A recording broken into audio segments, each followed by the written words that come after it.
Қайырлы күн, құрметті оқушылар. Бізде Python программасын үйрену және де соның ішіндегі кірістірілген циклдерді ұйымдастыру тақырыбы.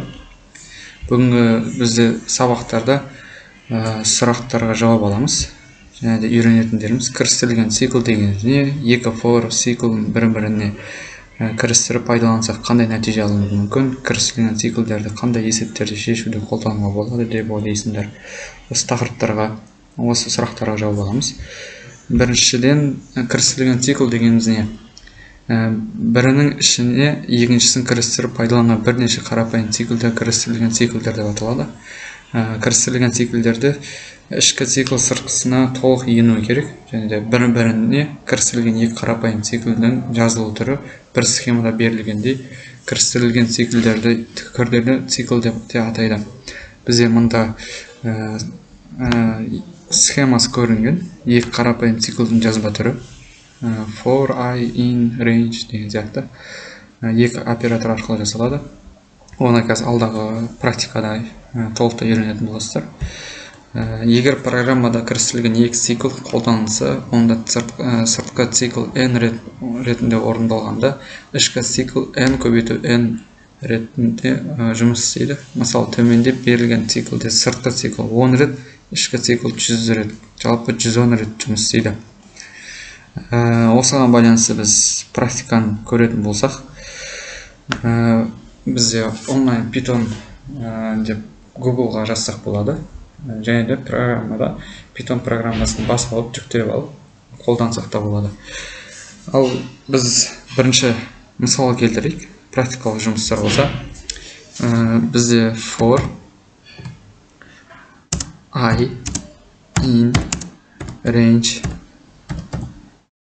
жақшада, жақшаның ішінде бір, және өтір бізде жаңа 11 деп көйілген, біз оны қысқашалап 4 деп ала берейік. Ұзақ неде кереміз.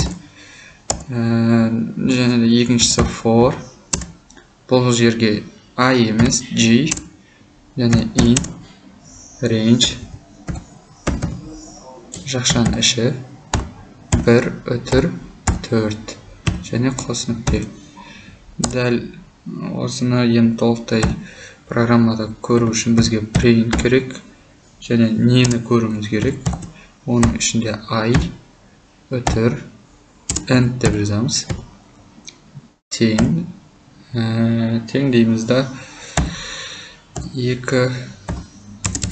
цепті қойсақ, және де print жақша. Толықтай көру үшін бізге run матырмасын басамыз, немесе F9 деп басамыз программаның орындалған. Бізде орындалған программа дәл жаңағыдай бізде кірістірілген цикл болғаннан кейін бірді біз 3 рет жазамыз. 4 дегеніміз 1-ден 4-ке дейін. Значит, 3 рет қайталану деген сөз. 1-ді 3 рет, және 2-ні 3 рет, 3-ті 3 рет. Біз 4-ке дейінгі сандалдықта. Дәл осылай бізде екіншісін көретін болсақ, екінші мысалда бізде 1-ден 101-ге дейін деп тұр. Және де үшінші оператор бар, ол for k in range деген. Соны жүзеге асырып көрейік. Біз мына жерде 101-ді тереміз.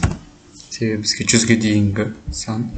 Және мұнда бізге тура осылай Ctrl-C және Ctrl-V деп уақытымызды эконом жасауға болады.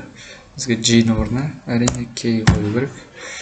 Дәл осыны көретін болсақ, бізде бір мәнді қате деп белгілеп тұр. 4-ке дейін деп көрсек. Так.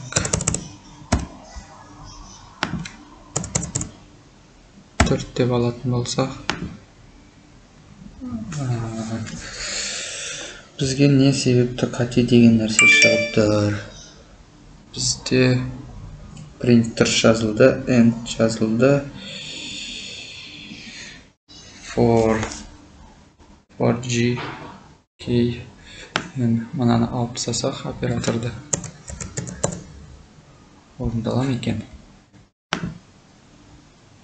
орындалды, бірақ толықтай емес. Не себепті екен? Қысқаша осы бізде. Келесі өтетін болсақ, бізде кірістірілген циклдер қандай есептерді қолдануға болады? Жалпы кірістірілген циклдер көмегімен барлық нұсқа тексерілетін жағдайларды қарастырылатын есептерді шығаруға қолданған тиімді және сандық, символдық деректерді тіктөртбұрышты кесте түрінде экранға шығаруға болады. Сандық деректерді тіктөртбұрышты кесте түрінде берсе түсінуге оңай болады негізі. Қысқаша тақырыбымыз осы, кірістірілген циклдер дегеніміз. Назар салып тыңдағандарыңызға рахмет. Сіздерге пайдалы болды деген ойдамын.